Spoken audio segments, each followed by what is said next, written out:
നമസ്കാരം. രാജ്യത്തെ സാധാരണക്കാരായ ജനങ്ങൾക്ക് വലിയ ആശ്വാസം നൽകുന്ന ഒരു നടപടിയുമായി കേന്ദ്ര സർക്കാർ മുന്നോട്ട് പോവുകയാണ്. കേന്ദ്ര ധനകാര്യ മന്ത്രാലയമാണ് രാജ്യത്തെ പൊതുമേഖലാ ബാങ്കുകളുമായി സംസാരിച്ചുകൊണ്ട് അല്ലെങ്കിൽ പൊതുമേഖലാ ബാങ്കുകൾക്ക് നിർദ്ദേശം നൽകിക്കൊണ്ട് രാജ്യത്തെ ബാങ്ക് അക്കൗണ്ടുകൾ, സേവിങ്സ് ബാങ്ക് അക്കൗണ്ടുകളിൽ മിനിമം ബാലൻസ് സൂക്ഷിച്ചില്ലെങ്കിൽ ഉണ്ടായ ചാർജ് അല്ലെങ്കിൽ പിഴ, മിനിമം ബാലൻസ് ചാർജ് എന്ന് നമ്മൾ പറയുന്നുണ്ട്.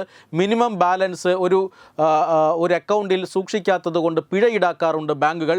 ആ പിഴകൾ ഓരോ ബാങ്കുകളും വേണ്ട എന്ന് വയ്ക്കുകയാണ്. ഇനി രാജ്യത്ത് മിനിമം ബാലൻസ് ചാർജ് എന്ന ഒരു കാര്യം തന്നെ ഇല്ലാതാക്കാനുള്ള ശ്രമം അതിപ്പോൾ മുന്നേറുകയാണ് കേന്ദ്ര ധനകാര്യ മന്ത്രാലയത്തിൻ്റെ തന്നെ നേതൃത്വത്തിൽ. SBI ആണ് ഈ ഒരു മിനിമം ബാലൻസ് ചാർജ് വേണ്ട എന്നൊരു തീരുമാനത്തിലേക്ക് ആദ്യം വരുന്നത്. അതിന് പിന്നാലെ പഞ്ചാബ് നാഷണൽ ബാങ്കും കാനറ ബാങ്കും ഇന്ത്യൻ ബാങ്കും അങ്ങനെ ഒരു തീരുമാനം ഈ അടുത്ത കാലത്ത് എടുത്തിരുന്നു. ഇപ്പോഴിതാ ബാങ്ക് ഓഫ് ബറോഡയും മിനിമം ബാലൻസ് ചാർജ് ഇല്ലാത്ത ബാങ്കായി മാറിയിരിക്കുന്നു. കൂടുതൽ ബാങ്കുകളുമായി കേന്ദ്ര ധനകാര്യ മന്ത്രാലയം ഈ കാര്യങ്ങളുമായി ബന്ധപ്പെട്ട് ചർച്ച നടത്തുകയാണ്. കാരണം രാജ്യത്ത് സാധാരണക്കാരായ കോടിക്കണക്കിന് ജനങ്ങളുണ്ട്. അവരെല്ലാം ഇപ്പോൾ ബാങ്കിങ് സംവിധാനത്തിൻ്റെ ഭാഗമാണ്. പഴയതുപോലെ അല്ല കാര്യങ്ങൾ. പണ്ട് 2014 മുമ്പ് 25-30% ആളുകൾക്ക് മാത്രമേ ഇന്ത്യയിൽ ബാങ്ക് അക്കൗണ്ട് ഉള്ളവരായിട്ടുണ്ടായിരുന്നുള്ളൂ. എല്ലാ കുടുംബങ്ങൾക്കും ബാങ്ക് അക്കൗണ്ടുകൾ ഇല്ലായിരുന്നു. ബാങ്ക് അക്കൗണ്ടുകൾ എന്ന് പറഞ്ഞാൽ പാവങ്ങളെ സംബന്ധിച്ചിടത്തോളം, അടിസ്ഥാന ജനവിഭാഗങ്ങളെ സംബന്ധിച്ചിടത്തോളം അന്യമായ ഒരു വസ്തുവായിരുന്നു. അവർക്ക് ബാങ്കുകളിലേക്ക് പ്രവേശിക്കാൻ പോലും മടിയായിരുന്ന ഒരു സമയമായിരുന്നു. ഈ അവസ്ഥ എങ്ങനെ മാറ്റിയെടുക്കാം, എങ്ങനെ ഈ രാജ്യത്ത് ഫിനാൻഷ്യൽ ഇൻക്ലൂഷൻ ഉണ്ടാക്കാം എന്ന് കൂലങ്കഷമായി വർഷങ്ങളോളം നമ്മൾ ചർച്ച ചെയ്തിരുന്നു. പക്ഷേ ചർച്ച ചെയ്യലുകൾ മാത്രമേ ഉണ്ടായിരുന്നുള്ളൂ. കാര്യത്തിൽ വലിയ പുരോഗതിയൊന്നും ഉണ്ടായിരുന്നില്ല. എന്നാൽ 2014 ശേഷം അങ്ങനെയല്ല. കാര്യങ്ങൾ വളരെ പെട്ടെന്ന് തന്നെ മാറുന്നു. പ്രധാനമന്ത്രി നരേന്ദ്രമോദിയുടെ നേതൃത്വത്തിൽ ബേസിക് ബാങ്ക് അക്കൗണ്ടുകൾക്ക്, അതായത് സീറോ ബാലൻസ് അക്കൗണ്ടുകൾക്ക് പ്രധാനമന്ത്രി നരേന്ദ്രമോദി ജൻ ധൻ അക്കൗണ്ട് എന്ന പേരിൽ ഒരു വലിയ പ്രചാരം നടക്കുന്നു. ആ പ്രചാരണത്തിൻ്റെ ഭാഗമായി രാജ്യത്തെ ബഹുഭൂരിപക്ഷം കുടുംബങ്ങൾക്കും ഇപ്പോൾ ബാങ്ക് അക്കൗണ്ട് ലഭ്യമായിട്ടുണ്ട്. അതായത് 99% കുടുംബങ്ങൾക്കും ഇപ്പോൾ ഇന്ന് രാജ്യത്ത് ബാങ്ക് അക്കൗണ്ടുകളുണ്ട്.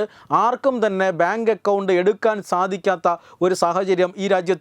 അത് കഴിഞ്ഞ 10 വർഷം കൊണ്ട് ഈ രാജ്യം നേടിയ വലിയ മുന്നേറ്റമാണ്.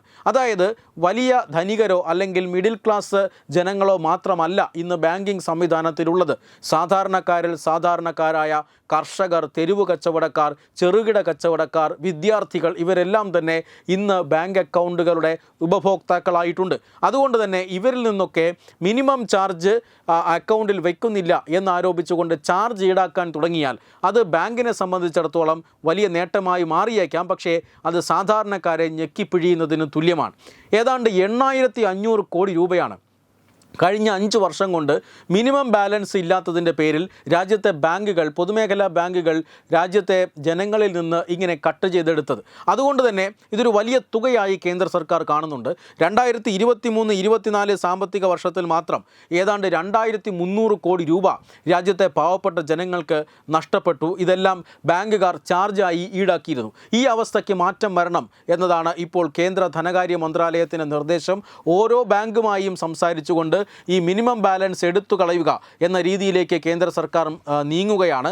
അത് പൊതുമേഖലാ ബാങ്കുകളെ മാത്രമല്ല സ്വകാര്യ ബാങ്കുകളെയും ഇതിലേക്ക് കൊണ്ടുവരാനുള്ള എല്ലാ പ്രവർത്തനങ്ങളും കേന്ദ്ര സർക്കാർ ഏറ്റെടുത്തു കഴിഞ്ഞു. അതായത് ഇന്ന് രാജ്യത്തെ കോടിക്കണക്കിന് ജനങ്ങൾ, കോടിക്കണക്കിന് ബാങ്ക് അക്കൗണ്ടുകളുണ്ട്. ഇവരെല്ലാം വളരെ ചെറിയ തുകകൾ നിക്ഷേപിച്ചുകൊണ്ടാണ് ഈ സമ്പാദ്യം വർദ്ധിപ്പിക്കുന്നത്. ഇതിനിടയിൽ ഇത്രയധികം തുക ഇങ്ങനെ മിനിമം ബാലൻസ് ഇല്ല എന്നതിൻ്റെ പേരിൽ കട്ട് ചെയ്താൽ തീർച്ചയായും അത് രാജ്യത്തെ ജനങ്ങൾക്ക് ഒരു വലിയ നഷ്ടമാണ് എന്ന് കണ്ടുകൊണ്ട് തന്നെയാണ് ബാങ്കുകളും ഇപ്പോൾ ഈ കേന്ദ്ര സർക്കാരിൻ്റെ നടപടികളോട് സഹകരിക്കുന്നുണ്ട്. പല ബാങ്കുകൾ ഇപ്പോൾ ബാങ്ക് ഓഫ് ബറോഡ ഏറ്റവും ഒടുവിലെത്തി. ഇനിയും ചില ബാങ്കുകൾ നിർണായക തീരുമാനവുമായി വരും ദിവസങ്ങളിൽ മുന്നോട്ട് വരാനുള്ള സാധ്യതയുണ്ട്. തീർച്ചയായും ബാങ്ക് ചാർജ് ഇനത്തിൽ ചെറിയ കുറവ് വരുമെങ്കിലും ബാങ്കുകൾക്ക് നിക്ഷേപം ഇതുവഴി കൂടാൻ സാധ്യതയുണ്ട്. സീറോ ബാലൻസ് അക്കൗണ്ടുകൾ നിലവിൽ വരുന്നതോടുകൂടി രാജ്യത്തെ പാവപ്പെട്ട ജനങ്ങൾ കൂടുതൽ പണം ബാങ്കുകളിൽ സൂക്ഷിക്കാൻ സാധ്യതയുണ്ട് എന്ന ഒരു റിപ്പോർട്ടുകളാണ് വരുന്നത്. എന്ന ഒരു നിഗമനത്തിൻ്റെ അടിസ്ഥാനത്തിൽ കൂടിയാണ് ഇപ്പോൾ ബാങ്കുകൾ ഈ ചാർജ് വേണ്ട എന്ന് വയ്ക്കാൻ തയ്യാറെടുക്കുന്നത്. വെബ് ഡെസ്ക് തത്തുമൈ ന്യൂസ്. രാവുമായണം രാമനെ അറിയണം. സ്കൂൾ കുട്ടികൾക്കായുള്ള രാമായണം പ്രശ്നോത്തരി. ജൂലൈ 20 ഞായറാഴ്ച രാവിലെ 9 മണിക്ക്. സ്ഥലം കൃഷ്ണപിള്ള മെമ്മോറിയൽ ഓഡിറ്റോറിയം, നന്ദാവനം, തിരുവനന്തപുരം. രാമായണ മാസാചരണത്തോടനുബന്ധിച്ച് തത്വമയി TV സ്കൂൾ കുട്ടികൾക്കായി ഒരു രാമായണം പ്രശ്നോത്തരി സംഘടിപ്പിക്കുന്നു. ഈ വരുന്ന ജൂലൈ മാസം 20 ഞായറാഴ്ച തിരുവനന്തപുരം നന്ദാവനം കൃഷ്ണപിള്ള മെമ്മോറിയൽ ഓഡിറ്റോറിയത്തിൽ വെച്ചാണ് ഈ പ്രശ്നോത്തരി പരിപാടി സംഘടിപ്പിക്കുന്നത്. 10 വയസ്സിനും 15 വയസ്സിനും ഇടയിലുള്ള കുട്ടികൾക്കാണ് പ്രശ്നോത്തരിയിൽ പങ്കെടുക്കാൻ കഴിയുക. പങ്കെടുക്കാൻ താല്പര്യമുള്ളവർ പേര്, പഠിക്കുന്ന സ്കൂളിന്റെ ID കാർഡ്, ജനനത്തീയതി തെളിയിക്കുന്ന തിരിച്ചറിയൽ രേഖ എന്നിവ സഹിതം 9034347838 എന്ന നമ്പറിലേക്ക് വാട്സപ്പ് ചെയ്യുക.